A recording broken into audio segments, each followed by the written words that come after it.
Hello, welcome to the Theology Pugcast. It's great to have you with us. I am not C.R. Wiley. If this is your first episode, I think it'd be worthwhile for us to introduce ourselves so you know who it is you're listening to. My name is Glenn Sunshine. I am a senior fellow at the Colson Center for Christian Worldview, Ministry Associated Reflections Ministries, and I have my own 501c3 called Every Square Inch Ministries. I'm a retired history professor specializing in Renaissance and Reformation Europe. Tom, take it away. I'm Tom Price. I currently teach systematic theology, Christian ethics. I teach apologetics, philosophy, a host of other things, and one of the places is Gordon Conwell Theological Seminary. And Annie, why don't you introduce yourself for our audience? My pleasure. I'm Annie Crawford, and I am a classical educator, cultural apologist, and homeschooling mom. I teach great text, ancient, medieval, and modern, as well as apologetic classes for a classical community I helped found here in Austin, Texas. And as a cultural apologist, I write and speak on what I call the big S's, the three S's of our postmodern culture: sex, science, and story. You can find my articles at Salvo, or Symbolic World, and An Unexpected Journal, which is a journal of cultural apologetics that I helped to found in 2016. And lately, I'm doing a lot of work with the Society for Women of Letters, which is a group seeking to cultivate the life of the mind for women of all walks of life. And I'm a senior fellow there and editor for our new Substack, the Shadowlands Dispatch. And as a homeschooler, I am actually graduating my youngest daughter this year. So I'm about to wrap up that season. It's a big spring for us here. Oh, very good. So Tom, why don't you introduce us to the topic and where we'll be going today? Okay, well, I think we'll begin with just maybe some general things, and maybe we'll hone into kind of some of the topic of emphasis that we kind of settled on in the last place. But there's a wide topic, and we kind of do this week in, week out, but we don't really talk about it or describe it, but it's something we're very much committed to and happy to see that you are as well, and that is cultural apologetics. And so maybe saying something about how you understand that so that our audience who may not have heard us talk about it in that language can kind of have an idea of the mission and the focus of that type of apologetic. So I see C.S. Lewis as a model for most of the work that I do. And C.S. Lewis, I think it's in Blue Spells and Flanispheres, kind of an obscure essay. He says that reason is the organ of truth, but the imagination is the organ of meaning. So my approach to cultural apologetics is broadly based on that approach that you can't assess the truth value of arguments for the Christian faith or for the resurrection or for the existence of God if the content of those arguments has no meaning for you. If you don't have the right understanding, the imaginative understanding of the meaning of things, you're not going to be able to access that truth value. So I see cultural apologetics as working at the level of meaning, trying to help restore the meaning of things. And that can be done in two different ways. It can be done, and I think Lewis modeled these two ways. That can be done at the level of telling stories, using story and fairy tale to help illustrate the truth in a purely imaginative way. Or it can be done more at the level of a critic by trying to unpack story and metaphor and allegory for people. But broadly, I see cultural apologetics working at that level of meaning, which, we hear everyone in the broader culture, the secular culture, talking about the meaning crisis right now. And so I see, Lewis as a model for us of how to address that meaning crisis through this, engaging the imagination. Yeah, I think Lewis in particular was far ahead of his time in terms of insights he contributed. I think oftentimes he was seen, in his day and amongst some of his own colleagues and friends as sort of an eccentric in the sense that he spent a lot of his time in a world that, by the modern definition and the limits of the modern imagination, seemed outmoded and seemed like he was, in his own little otherworldly sphere or sphere of interest. But we're beginning to see, I think, especially as the crisis of meaning does start to take root more widely in every dimension, I think, of life, how much wisdom and insight his work actually contained, and how it does point strongly in a direction that can help us orient ourselves as we try to wrestle with that same thing. Glenn, you had looked like you were itching to say something. Well, actually, several years ago on a podcast, I talked about the idea of disenchantment. And, we can connect this with Nietzsche, Death of God. There are any number of things that point in this direction. I think the reason why Lewis was so effective in this is that he saw more clearly, almost like Nietzsche did, what the implications were of a purely materialistic scientism, and realized that this would create ultimately this kind of crisis of meaning. Because if matter and energy are all that exists, meaning doesn't exist because it's neither matter nor energy. I mean, it's as simple as that.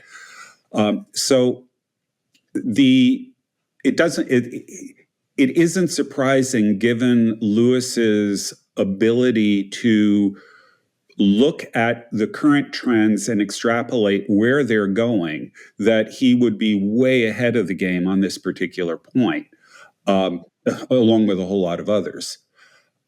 Now, what I'm struck by with this is that when I was teaching a few years ago, I would be teaching history of Christianity in a state school. And I would always, their first assignment was read the Gospel of Luke and the Gospel of John, and let's talk about them. Because if you're going to study the history of Christianity, you have to know something about what Christians believe about Jesus. And I would always push it to discuss the resurrection. If they didn't bring up the resurrection, I would. Pointing out that, according to Paul, Christianity stands or falls on the resurrection. And I would give them an apologetic for the resurrection. Okay. The point being, as I would tell them, my purpose in this class, emphasis on that, is not to convince you that Christianity is true, but it is to show you that it's not irrational. Yeah. And there were a lot of students who really agreed that the argument for the resurrection made a lot of sense, but they never made a connection that said that, therefore, this has something to do with my life. They never drew the connection between, yeah, this is true, this is real, and truth has some sort of claim on me. And what that led me to think is that what we need is a different kind of apologetic. And this is why I bring this up.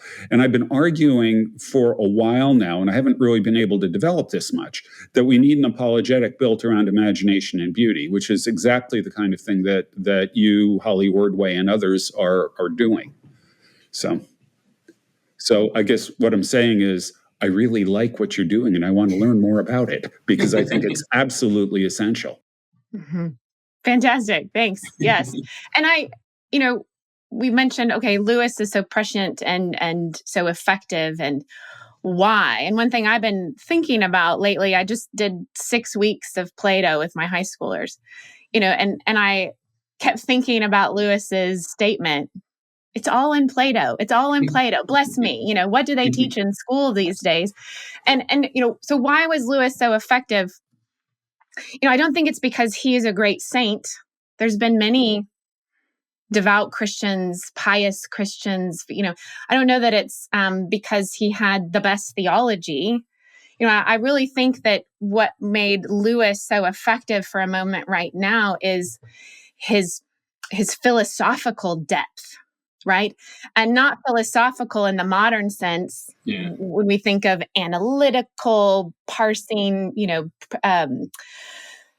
propositions and analytical argument, but philosophical in the ancient sense of deeply formed in a vision of the good, of what is good, true, and beautiful. And I think, the West was born out of the meeting between Jerusalem and Athens. Okay, not the church, okay, but the West was born in the meeting of Jerusalem and Athens, and that birthed this amazing culture that we are standing at the edge of. And I think Lewis's own journey kind of recapitulates to that. He he said he was an old pagan and he loved Balder and he was an atheist, but it was being rooted through his studies in that ancient tradition, moving from atheism into Plato and idealism and then to theism. Being rooted in that old wisdom, I think, is what has given Lewis the ability to speak to us at such a time as this with such effectiveness, right? Because the old understanding, I mean, you just look at Plato. I was glad y'all did an episode on Plato a little while ago, so I could kind of take a little bit of what he says for granted, right? That Plato, reason, I was talking to my students about this today, wisdom and reason for the ancient person, for Plato, was not separate from the life of the heart and the imagination. It was really a unified vision of the person that I think is what allowed Lewis to respond with such, incisive clarity on the issues that are facing us, but to do it also with imagination and heart. So some of what I've been interested in lately and wanting to talk to y'all about is, how much Plato influenced Lewis, and that these men were both Plato and Lewis, and Boethius, if we want to put him in there too, were men who stood at the end of a world. Yeah. Men who stood through the collapse, because for Lewis, the collapse of the West in Europe happened in the early 20th century and with the world wars. And I think we forget that Plato also stood at the end of the classical age. Yeah. That actually what was going on in Greek culture at that time was the collapse of Greek culture into the relativism of the sophists, Protagoras, who would for a nice pretty penny make the weaker argument the stronger. You had the skepticism of Zeno, right? The reduction of knowledge to these absurdities. You had the total nihilism of Gorgias, who said, there's no being, we can't know it. Even if we could know it, we couldn't communicate. And so you had this collapse of Athenian culture, a Nietzschean moment in culture, much like Lewis's moment, our moment, that Socrates was responding to and saying, no, it's written on my heart. It's self-evident in the things that have been made. There must be a true truth, and there must be a real good. Yeah. And Socrates spent his life somewhat sacrificially, right, to try to sort through this, this clouded mirror that we live in, to grasp a vision of that good. Yeah. And I think the wisdom that they forged at the end of the Greek world, really shaped Lewis and helped him to recover and preserve for us a wisdom that can help us rebirth our world. And it's interesting, along with that, is just how significant a similar world was to the earliest church. I mean, he's kind of following in his own, psychological life and conversion, something that happened in Western culture overall. You had, for several hundred years, a Hellenic culture, preparing the way, if you will, with a universalized language and culture, that when Christianity moves out of those little locales of Jerusalem and, into the uttermost parts of the earth, it connects with this almost, a universality, a cultural universality in language. As a matter of fact, I always tell people the New Testament is written in Greek. Yes, it's a variation within it. But nevertheless, that's already telling you something about Christianity and its relationship to what has gone on, not merely in the Hebraic and Judaism, but also in this world shaped by these figures. Then you get the church. The earliest figures are already, on the one hand, distinguishing what is unique about Christ and the Christian conception of things, but they're also sometimes even blown away by just how much Plato, Aristotle, and some other figures did see, and how much that provided a set of lenses and tools to actually communicate in that very wide culture the gospel, by in many ways employing and sometimes converting its own language and terms. And so Lewis definitely steeped in that kind of disposition, similar to Augustine, recognizing there's a huge amount of value that by divine providence was prepared through all these philosophers. And even though, as maybe Augustine would say, they had even their best was splendid vices, nevertheless, in light of the gospel, they could actually be set free and become virtuous. So I think you really do see Lewis connected to really what went on with the whole bringing of the church into impacting Western culture. Unfortunately, I keep running into people who are followers of Tertullian here. What is Athens to do with Jerusalem? Where they just want to, they somehow think that the influence of Hellenistic thought was the downfall of real Christianity, that it needed to stay within its Hebrew context. And, what I think is remarkable as a church historian is the places where Christianity has been the most durable have been the places where you have the Hebraic, where you have Jerusalem and Athens both. Ethiopia is a bit of an exception there, but Christianity in India, the Mar Thomas Church, until it was revived during the Reformation, was a negligible force. It traveled across Central Asia, but it was destroyed by essentially Muslim expansion, particularly in the wake of the Black Death. And it never sets up strong, permanent roots anywhere except in those areas in the West, really, where you have that marriage. Yeah. Are you familiar with Don Richardson's Eternity in Their Hearts? Oh, yeah. Yeah. And yes, I was glad y'all did the Plato episode so that I could feel assured that I wasn't about to encounter Tertullian in this conversation. But I think another way to think of the meeting between Jerusalem and Athens is the meeting between general and special revelation. Yeah. And Jesus says he comes not to abolish the law and the prophets, but to fulfill them. And I think, one way of thinking about, things into which angels long to look, if we think as angels as those given to superintend the nations, not only did Jesus come to fulfill the law and the prophets, but the longings of the philosophers, those who perceived as though from afar off, a hint of that which was to come. Christ comes and does not destroy the law, does not destroy the prophets, does not destroy the philosophers or general revelation, but fulfills it.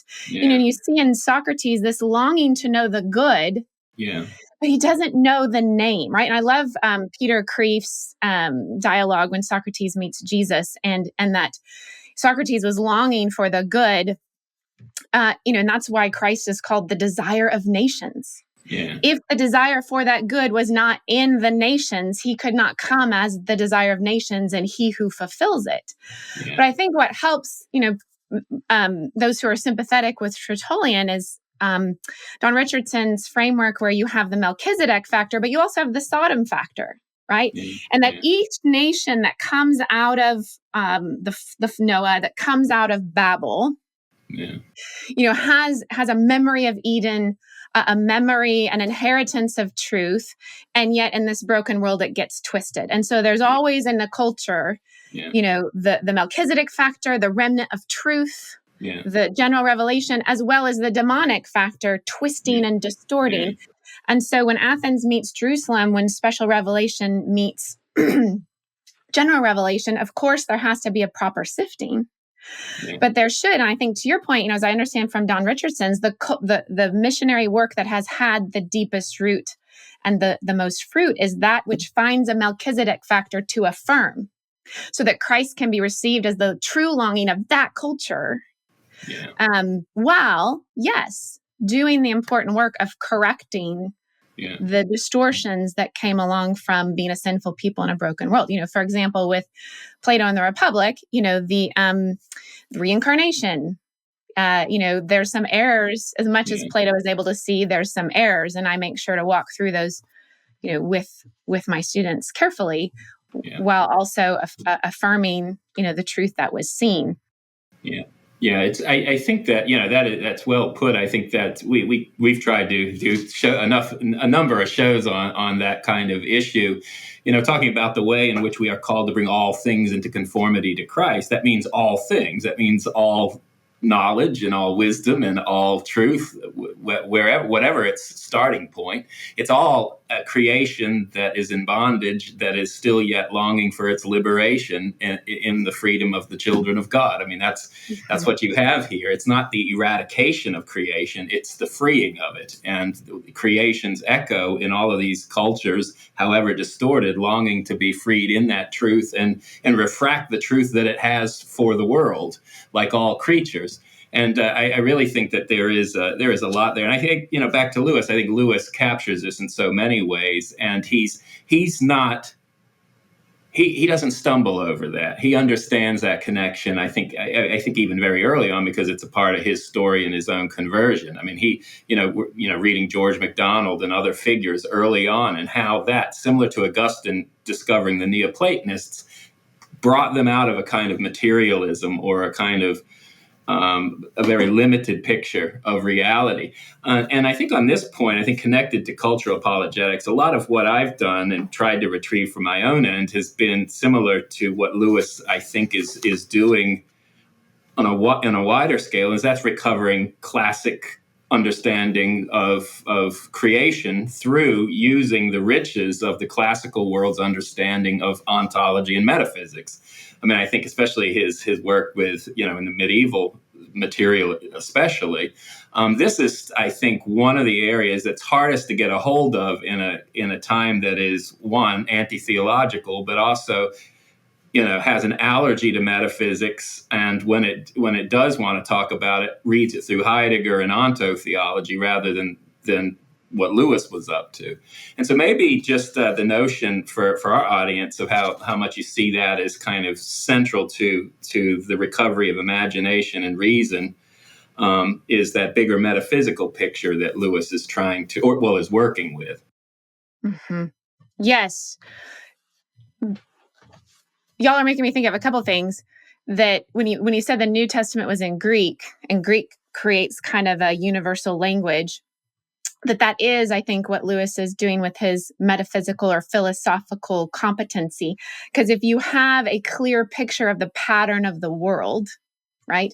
And I do think Plato philosophically gives us the Christian categories for reality, right? Genesis says in the beginning, the heavens and the earth, the things seen and unseen, right? And when you have a well-formed, clear metaphysic, then what you can do is translate and transpose, right? So you can, and that's what he's doing, let's say, in like the silver chair. So I always have my students read the silver chair because it's the allegory of the cave, right? To help them. What's great about the silver chair and the allegory, it's the allegory of the cave, a critique of Freud, the ontological argument, and Pascal's wager, like all in one scene, right? And so he's taking these very well-formed and clear philosophical principles that we need to make a good understanding of the world, and he's transposing them into the language of story and fairy tale, a story that a 12-year-old could read and understand, or for adults, the Ransom trilogy. And so I do think, again, it's that wedding for him of a clear philosophical vision that will enable him to take the tools of general revelation and transpose it into the language of the moment, the metaphors or images that make sense to people in the moment. Yeah, I would add one more thing into the mix here, and that's that Lewis was, I mean, I know a lot of people who are competent in history of philosophy, okay, who really get it. But Lewis added to that myth. Mm-hmm. He added to that an appreciation and a love for myth in general, especially the Northern myths. And that, I think, is also critical in this. It's not simply the philosophical side of it. It's the understanding of what myth is, how myth functions, how story works in that context, and the way this conveys meaning. Mm-hmm. Yeah. And going back over Plato the last 6 weeks, I've been working a little bit on literary theory, and you know how Plato famously kicks the poets out of the Republic, right? And yet, in book 10, he's like, if anyone can convince me that poetry is actually helpful, I'd really love to let them back, right? Because he loves poetry. And then the irony that Plato himself can't help but lay out his philosophy using myth. The allegory of the cave is a kind of mythic story. The myth of he has his noble lie. And so, again, that's where I wonder if our understanding of philosophy, I mean, maybe this is pushing it too far, but that reality is a story. And so if we're going to have a real philosophy, a true metaphysic, that metaphysic itself will include a narrative, because reality is a story. It is the story of God's, creation. It's a creation and redemption and restoration of his people. And so I think that's why I find in Lewis, you're right, this union of reason and imagination, of philosophy and myth. But I think it was only a kind of fall that ever broke them apart in the first place. Yeah. That's right. I think there are different episodes in Western, history where you see this happen. I mean, I often talk about the break that happened between realism and nominalism, because it's easier for me to show certain changes in theology that take place and how things start to split apart. And I know it's a lot more complicated down in the specifics, but you see these things, the breaking and the fragmenting of full pictures of reality and fuller pictures. You're right. From my familiarity too, I'm teaching again at the university level. I'm teaching philosophy, and it is stunning how a lot of students, and a lot of the students I'm teaching, have grown up in good, somewhat good Catholic homes, but still how removed they are from philosophical education and of course the wider kind of imaginary literature. I feel like I'm starting out with almost, I don't even know how to put it. Just people who have no concept of any of this stuff. And on the one hand, that's okay, because I have them first year before they get all the junk they're going to be getting.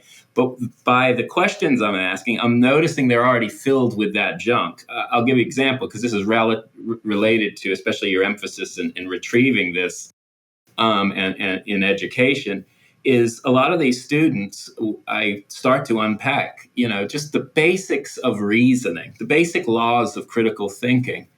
And their default mode is it just doesn't matter, because for them, reason already has been detached from reality and from their meaning worlds. Their meaning worlds are defined by either popular culture and forces, right?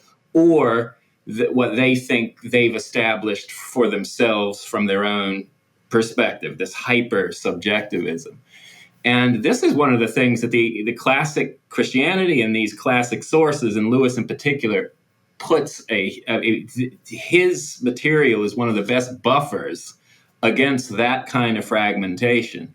And I think that is one of the areas in which why socially and culturally we can't even talk anymore about what it means to be a human, a male or female, because those things are so torn apart, and that full vision is so distorted that it's almost like having to start at the beginning with any conversation you have. And so I think, I guess there's a challenge there, but in your turn to Lewis as sort of for renewing Christendom, where would you find a good outlet or entrance into that so that people can start building that kind of vision with their children and their, people they want to educate? Mm-hmm. It's a big question. I'm giving a talk on sex and gender at Houston Christian University Apologetics Day on March 23rd. If you're in the Houston area, come join. But, the organizers told me I had 35 minutes. And I thought, Lord help, because exactly what you're saying is usually when I teach sex and gender, I take a weekend, because I got to spend 4 hours just building up like categories and understanding of reality. So, I think I get this, I think, from Stratford Caldecott. Forgive me if I have that wrong, but we don't know what a human is. We don't know how to educate because we don't know what a human is. Yeah. We don't know what human is because we don't know what reality is, and we don't know what reality is because we don't know the one who made reality. Yeah. And the same with sexual ethics. We don't know what marriage is or what sex is for because we don't know what a human is, because we don't know what reality is, because we don't, and so trying to lay the building blocks to try and build up a coherent understanding so that sexual ethics doesn't seem like arbitrary rules, doesn't seem like someone trying to control you, but can make sense as God's good design for your flourishing, right? Yeah. So, that's kind of explaining how I encounter your question. And I think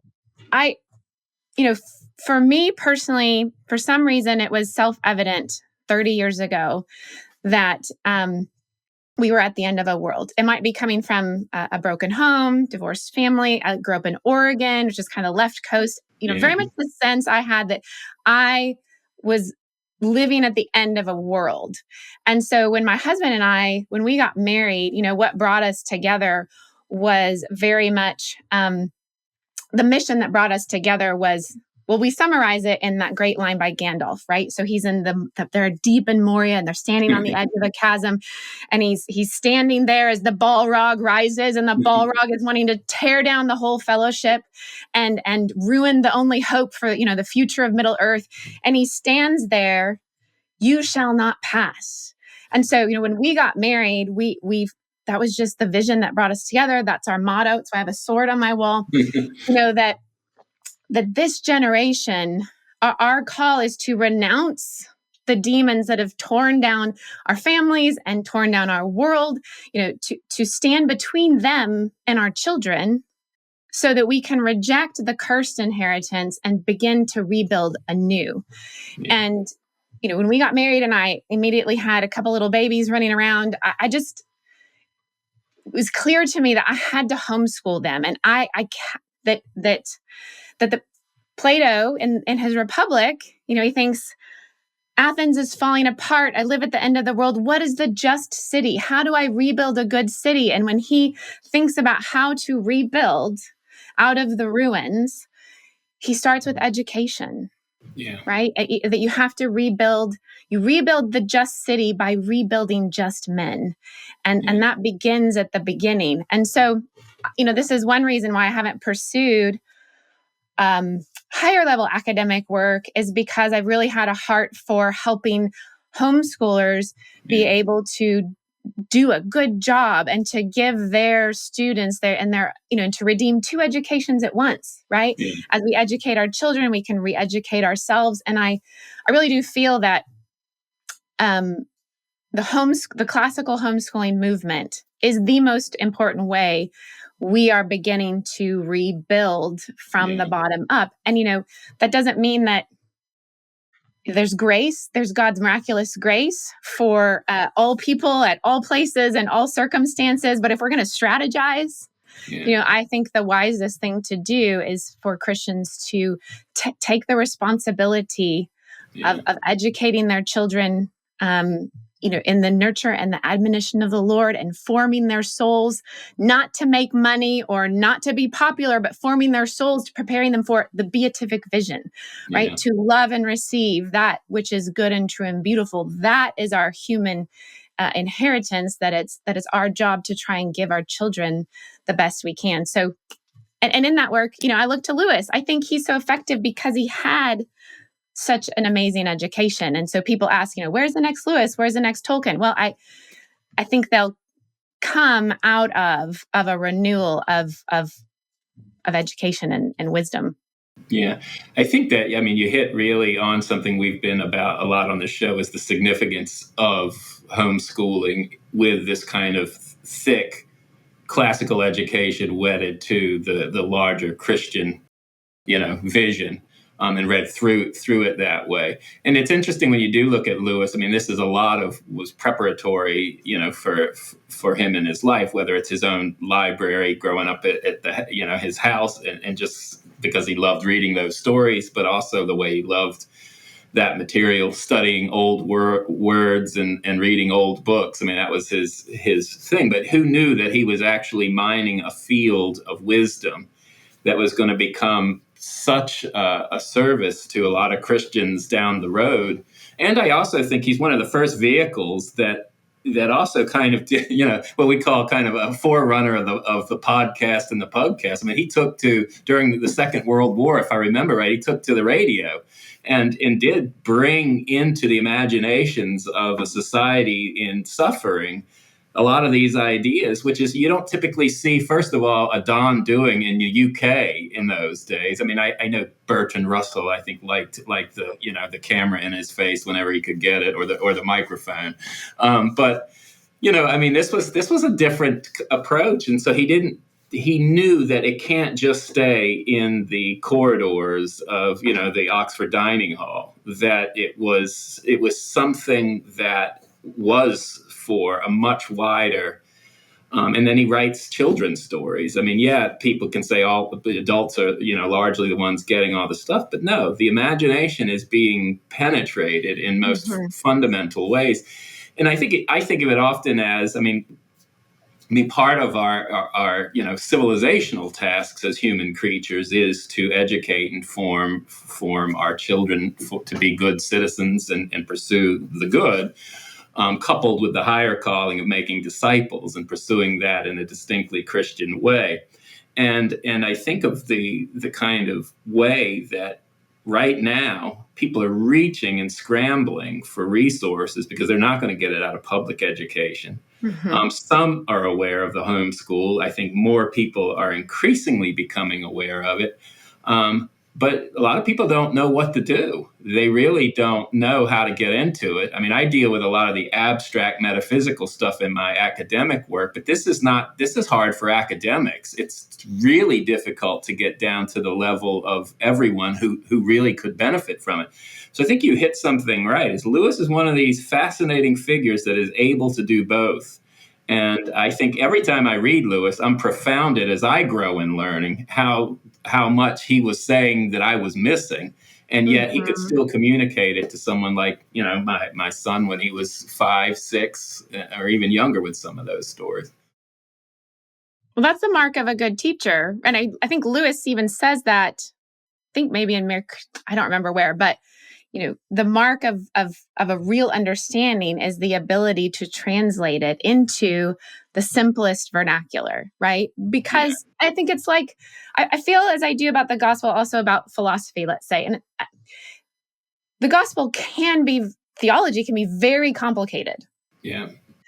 But it can be simple so that the humans to whom Christ has came can understand it. And a basic philosophical worldview, basic philosophy can be very, very complicated, but it can be simple. And what someone needs to know about reality, that there's a spiritual realm and a material realm, and there's this can be known by everyone. And those fundamentals can be known. And I think it's part of what makes us human and gives us wisdom. And that is, again, why I like teaching high schoolers and even younger kids, is the challenge and the delight of, like Lewis did, taking these things that can be very erudite, very complex, but the essential truths can be known and can be understood. And I think, we can take those for granted in a stronger culture. Maybe in the height of Christendom, you could kind of just take for granted that intuitively, basic understanding of the structure of being and that kind of, but we can't anymore. In this postmodern world, we can't take those categories for granted at all. And that's hard, but that's the challenge we've been given, and hard things can be great things. Yeah. Well, that's right. I think you're right about the taking for granted in other generations. I mean, you can even read figures that often people don't think knew metaphysical, language and insight, but you can read a lot of Puritan figures that were as versed in it as anyone. I mean, read Isaac Watts, logic text. Or you could look at someone like the grandmother, or I think it was the mother or grandmother of the Wesley brothers, right? I read a little article not long ago of how profound her understanding of the metaphysical and ontological aspects of the immanent Trinity were. I mean, people can't, and most people in my systematic classes can't even get those categories down because they're hard. But that's how removed we are from a world that thinks and speaks and is penetrated by the richness that I think Lewis was working with and trying to salvage and keep going. It's interesting, Lewis. You're familiar with this. I think you mentioned here what do they teach in school these days. But it was something of a lay theologian. This wasn't his area of expertise, and he did not read any modern theology, which is what I take to be his big credit. I did my dissertation work in modern theology, and not only is it an endless running around, if you put it that way, but it doesn't have the richness of what he found by studying the ancient material. It doesn't have the richness at all. And really, I look in like academic theology today, everybody was so profounded by like George Lindbeck at Yale, who came up with kind of the first steps towards a narrative theology, or some other figures. And so they were trying to basically argue how significant story is and how significant, the centrality of story to making reason make sense within a bigger picture. But their problem is they have such an allergy to metaphysics that story does a lot of what happens in people who emphasize redemptive history in kind of a lot of the reform circles, is by emphasizing it but de-emphasizing the metaphysics that earlier Christians took for granted. They happen to be importing different conceptions and metaphysical understandings foreign to classic Christianity. And when they do it, all of a sudden, they start mimicking a lot of what the modern world around them holds to. You see it in the way they often read that text.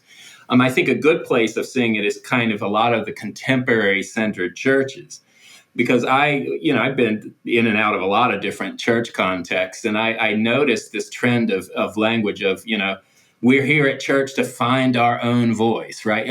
Mimicking all the language of kind of the therapeutic notion of theology. They're reading the same Bible. They're reading the same text, but not reading the same thing. And I think someone like Lewis, compared to what is going on in a lot of churches, exposes, and this is something he was really big on, reading old books exposes our own ways in which we've been shaped more by the now and the spirit of the age than we'd like to think. Yeah, Lewis actually commented at one point that his favorite devotional reading was theology. Was the old theologians. Your basic devotionals left him cold. I can't read them either. Yeah. Well, he used to. What was his other one? And he'd when his friends were suffering and going through stuff, he'd give Boethius his Consolations of Philosophy to them. I think that was one of the. That's one thing I remember. It's not what I typically would give to my struggling friends, but I think there is some consolation there. Yeah. One of the things I find interesting in this conversation so far is that I'm not supposed to admit this, but as a historian, I started focusing on history rather than philosophy or other areas because I like stories.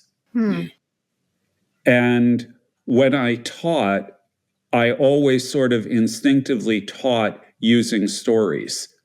Use the story to get to the analytical stuff that you need to get to, and like I said, as a PhD in history, that's not something I'm supposed to say, but I'm retired. So I can do that. But I am convinced that, just from the level of history, if you can give people access to the lives, the histories, the stories, which is what historia in Greek means. If you can actually give them access to that, it has the potential to open up a window into a different world, a different way of seeing things that you can't really get to just through analytical discussion. Yeah, what you're saying makes me realize that I've always approached philosophy as a story of understanding. Mhm. And that's maybe why intuitively I was like, well, philosophy and myth, I don't see them, Mm. reality is a story. And I've always been fascinated with philosophy as the unfolding of, man's understanding of reality. That the fall, we lost our knowledge of who we are and how the world works, and the story of that recovery. I hadn't thought about it that before. And I think that's why, I loved philosophy as an undergrad, but as soon as we got to, I missed my philosophy major by half a class, because those upper level classes that got more analytical just Yeah. were like sucking the life out of me. Yeah, We they had are. They moved are. away. Yeah. Go Yeah. ahead. Yeah, they're terrible. Yeah. Analytical philosophy is terrible. Now, I have some good friends who are analytical philosophers, and I think there are those who are called and gifted to all areas of Yeah. knowledge. And there are some who make real contributions. Yeah, I mean, yeah. so- I'm not saying that it doesn't have its place. I just, Yeah. it's like reading math textbooks for me. I am not a mathematician. There is a place for it, but I'm not going to be the one reading it. It doesn't have that kind of, like you say, it doesn't move me holistically. Yeah. The thing that killed me on philosophy was I read a book for one of my classes, and I read it in one sitting, which was probably the mistake. But I went to the class the next day convinced that I didn't understand the book. And I found out in class that, in fact, yes, I had understood everything that was in it. And I walked out thinking, if this is, and I asked the professor, Stu Hackett. Stuart Hackett. I asked him, I said, is it my imagination, or is this book a little bit obtuse in terms of making its point? And he replied, and I quote, I still remember this: to the contrary, I consider it a model of lucidity.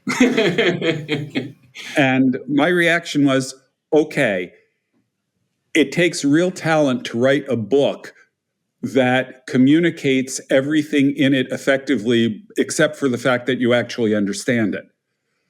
And if this is a model of lucidity for philosophers, I'm going to be a historian. Yeah.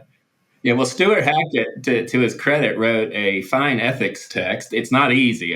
Nothing Stuart Hackett wrote was easy, but it was called Rediscovery of the Highest Good. So it actually kind of salvaged, I think, his... Yeah. He did The Resurrection of Theism was another good one. Yeah, and Reconstructing Christian Truth Claims was, I think, one of his kind of claim to... But that was a different generation who at least he could, he could speak to people, I think, still in the academic world that would know what's going on. But seriously eccentric, though, let me tell you. Yeah. I've heard stories. I don't know if you've heard of Stuart Hackett. I think, where was he? Was he at? Trinity? I had him at Trinity. Yeah, Trinity Evangelical years Divinity ago. School. He was like William Craig's teacher. He was a generation. He had a generation or two of people that kind of went on into it, But yeah, I mean, it just shows you that philosophy it can be very hard to access, and Lewis is one of these figures that caught and captured kind of the heart of it and was able to work with it. Of course, Lewis is a master of language as well, and that is a big deal that for the communication and integrating any of that stuff. I was reading recently Augustine's City of God again I'm doing a social ethics and social issues class, and I'm trying to give them a better frame than the ones they're getting in the kind of biblicism in textbooks, which has its place, but a very limited place because it doesn't capture these exact points. The metaphysics, the way in which that story actually penetrates reality the way they do. They see it mainly as, here's a bunch of proof texts. Which ones do I agree or not agree with, and which ones fit my political dispositions? So it really just seems like you get to apply the Bible any way your deep convictions want you to, rather than having to conform to reality. And so one of the things I noticed in Augustine is he's criticizing yet complimenting basically pagan Rome and Rome at the time. And on the one hand, he's saying, look, you have had this immense empire.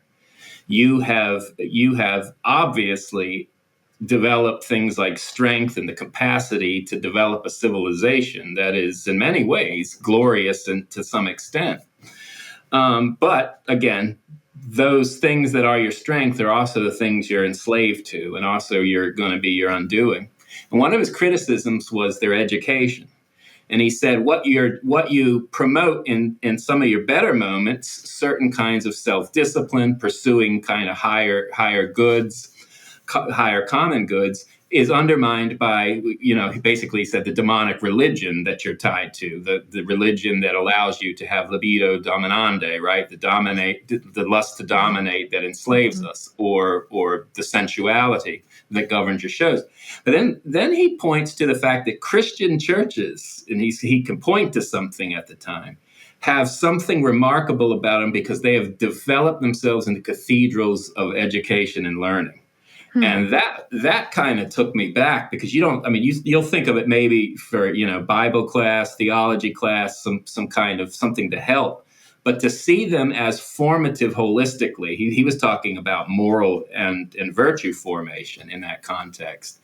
And I'm just thinking, where do we typically get the point to today where we see that happening? And I think that's really a place at which maybe homeschooling begins to be one of those areas that are invested in these sources where you see that. Mm-hmm. Yeah, you're making me think of several things. I might dare take the motto that a lot of my work is the effort to make philosophy great again, and in the sense of the love of wisdom. Right. Yeah. So the ancient understanding of philosophy was to, think of Plato, to perceive the good, the truth that is the good, the pattern of reality, so that I can live in harmony with it. That wisdom, the ability to see truth, the understanding of truth, was fully integrated with even a kind of worship, right? A desire and an obedience to live in harmony with it. And a revival of philosophy in that sense is, I think, important for this recovery. And, I feel like to be a little more positive. So, I've said one tactic is the homeschooling movement, to be able to form kids from birth, from the beginning in this rich understanding of goodness and beauty and truth and wisdom, and the integration of theology. Another way I see my work is the integration of education and discipleship. Yeah. This union of philosophy, or truth and theology, this unification. Sorry, I'm thinking like 12 thoughts all at once. That's okay. But, that's all. Yeah. We do that every week, and we still have people listen. We still have. Part of the making philosophy great again, and a recovering of I think a fuller understanding of philosophy, is to acknowledge what reason is. So I find in conversations often that we're equivocating on the understanding of reason. Mm-hmm. So if I can go to Plato's analogy of the line, and he has, conjecture and opinion. Okay, but when we get to truth, there's two levels there. There's the dialectic, or maybe analytic, and then the noetic. Or if I can use the Latin terms, which Lewis uses in the discarded image, there's the ratio, discursive reason, and then intellectus, or perceptive reason.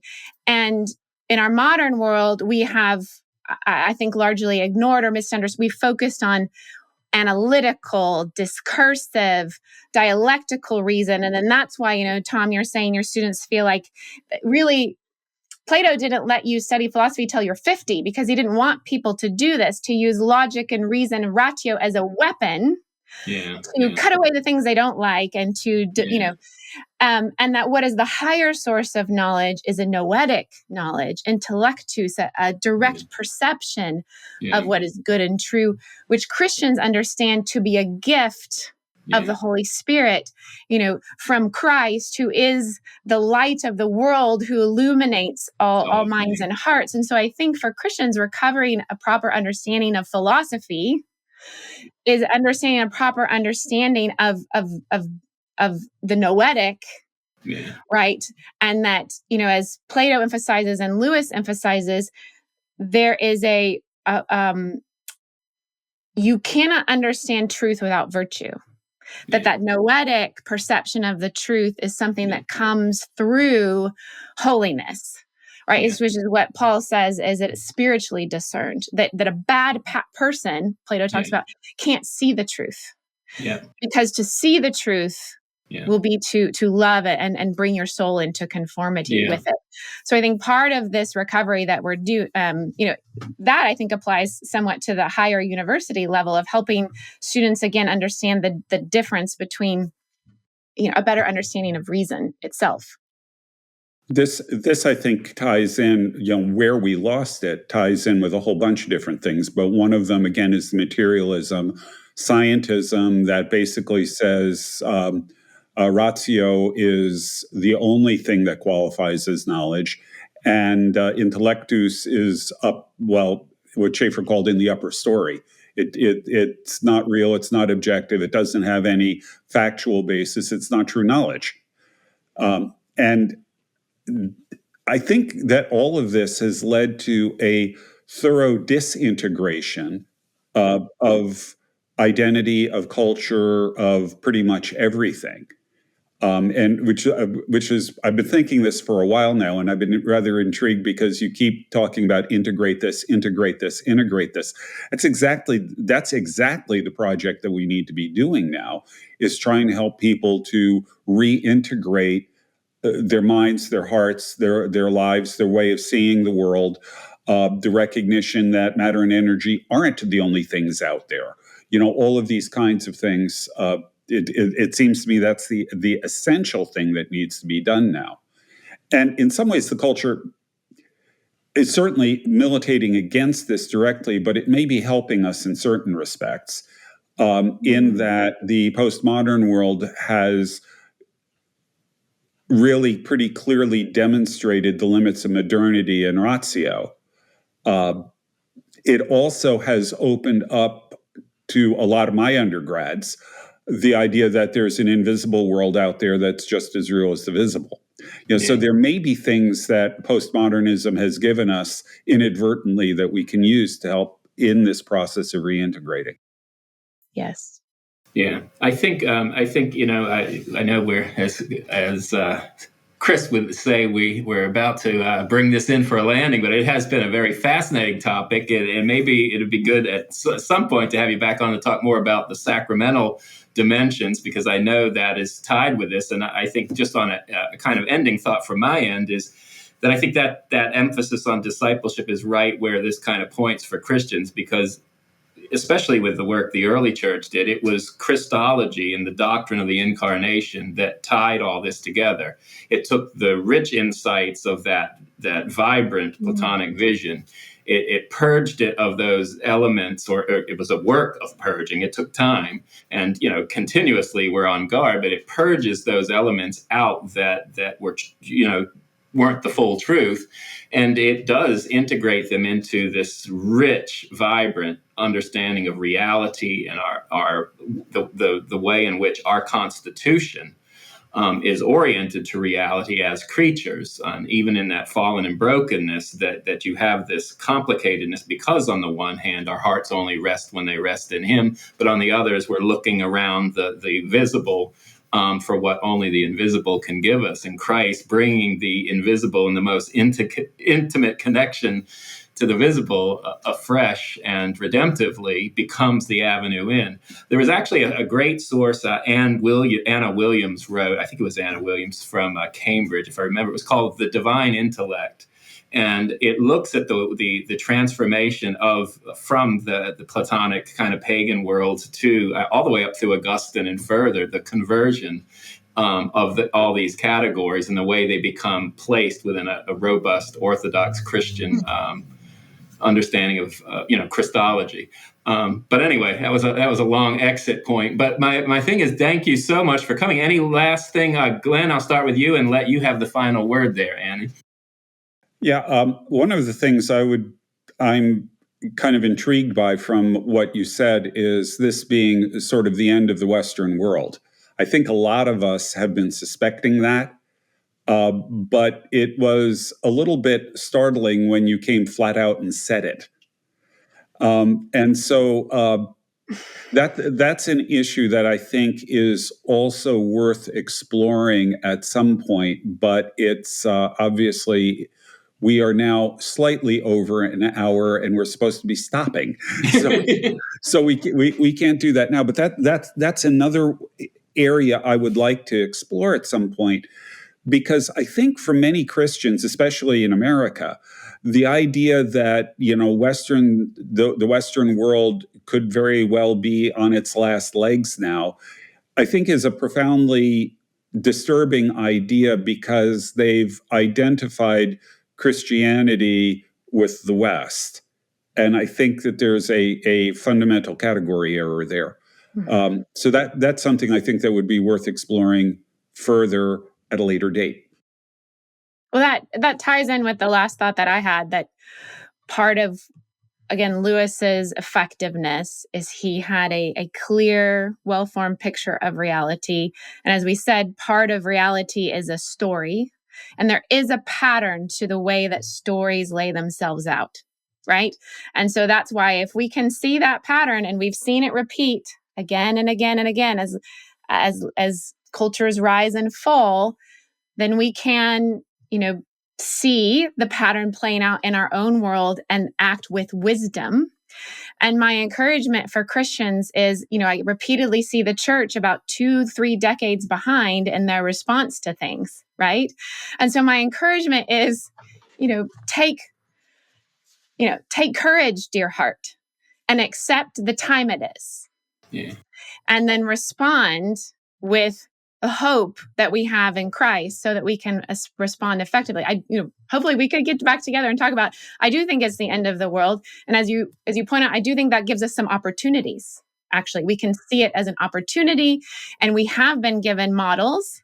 People have gone before us, that we can look to imitate. Maybe we could call it the Phoenix option, right? You got the Benedict option. We call it the Phoenix option, right? Of how to rise up out of the ashes as those who serve a resurrected Lord. Can't end on a finer note than that. Those were encouraging and hopeful words. Annie, we thank you for joining us. We do hope you'll come back and we'll share some more. Also, I believe you have some different links. So if we can afterwards, through an email exchange or something, any kind of sites or articles or things you'd like us to link in the show notes, would be happy to include those. Glenn, you had a last point? No, I was just going to note that you've come to the end of another episode, and all of the usual things follow from there. The reference to the Patreon, funding for the trip, and so on, but I'll let you catch those on a different episode. Thanks, guys. This has been fun. Thank you. Thank you for coming, Annie. Bye now. Bye-bye.